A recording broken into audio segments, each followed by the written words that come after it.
Hey guys, how you doing? It's Philip Hines from Hines Survival Outdoor Store. Be sure to check us out at HinesSOS.com. Also like, share, and subscribe so that you can keep up to date on all of our product reviews, wilderness survival and bushcraft techniques, and our Day in the Wild videos where we just kind of hang out in the wild and take you guys along with us. Today we're going to be talking about the multiple uses of paracord. This is the type of paracord we use.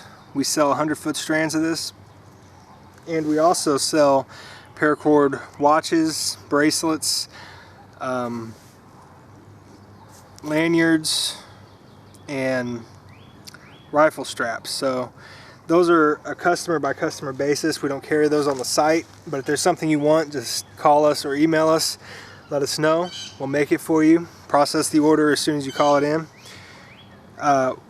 This paracord, which we carry, has 7 inner strands, which also unravel into 2 smaller strands. These inner strands are perfect for fishing line and snares. This thicker black you could use as a snare, but more than likely you would use it for like a bow drill or tying off your shelter. The watches and the bracelets come standard with 8 feet of cordage, so you've got more than enough to tie off your shelter and make a bow drill if you needed to, as well as use these for setting snares and using as fishing line. Go ahead and take one of these smaller ones here.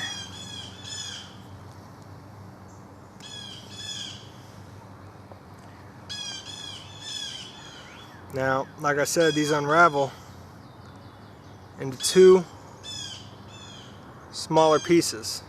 So that's an additional fishing line or an additional snare that you have right there.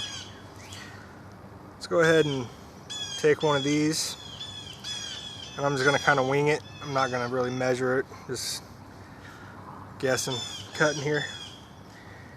And I don't know if you can tell, but I'm sitting in the middle of a game trail right now. Now this snare here would be good for small game, mice, squirrel, possibly a rabbit, but anything bigger than that, coon, possum, it's not going to work. It'll just run right through it. So I'm going to go ahead and set a snare just to show you how to do it. I'm not going to leave it.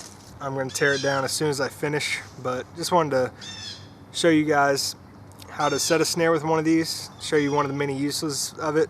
Obviously for fishing line you would just tie it to the end of a stick or set a spring trap with it, which maybe I'll show you guys how to do another day. But let's go ahead and set up a snare with this. Alright guys, so here's what we got. This is just a dead limb. If I was setting a real snare that I planned on leaving out here, I would tie it off to a tree or some type of limb that's not going to go anywhere, not going to get drug off by a scavenger.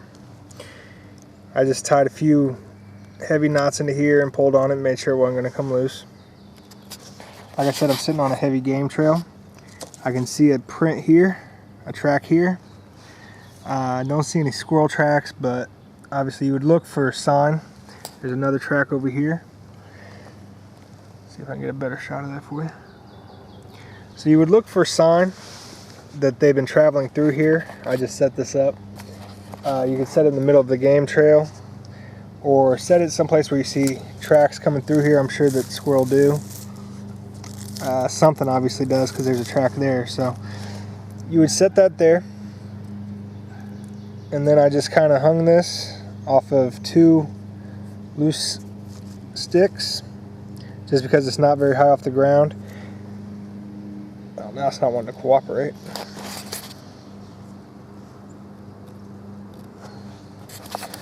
Right in the center. So it's going to have to go either that way or this way if it comes through here. And once it comes through, it's a slip knot. So it tightens as it pulls. The further it pulls, the tighter it gets. And then I test that just by pulling on it. Now that's not going to break. It's not coming undone. That's a dead squirrel right there. Dead rabbit too, probably. That's pretty strong. So, but a coon or a possum would probably be big enough that either it wouldn't catch it or it could just break free, tear through there relatively easily, I would assume. But a squirrel or a rabbit or other small game gonna get stuck there. It's not gonna be able to get out, and that's what you want. Now when you set snares, you want to come out and you want to check your traps at least once a day. Not just so that the meat doesn't go to waste, but also because you don't want the scavengers taking your prey.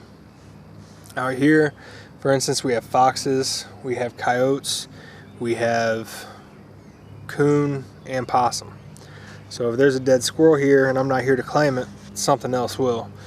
So you want to check them at least once a day. And if you want to practice setting snares, make sure you know your local laws. In Indiana, I'm not a trapper, so I actually don't know the local laws here, but I do know in some states it is illegal to use snares, and it is also illegal to use deadfalls unless you're in a survival situation. So make sure you know your local laws before you set any traps. Make sure it's trapping season unless you're in a survival situation. Don't just go out and set snares and traps in the woods. You know, it's not a good thing. But it is good to come out here and practice setting them. Yep, that's it, guys. So thank you. I hope you enjoyed the video.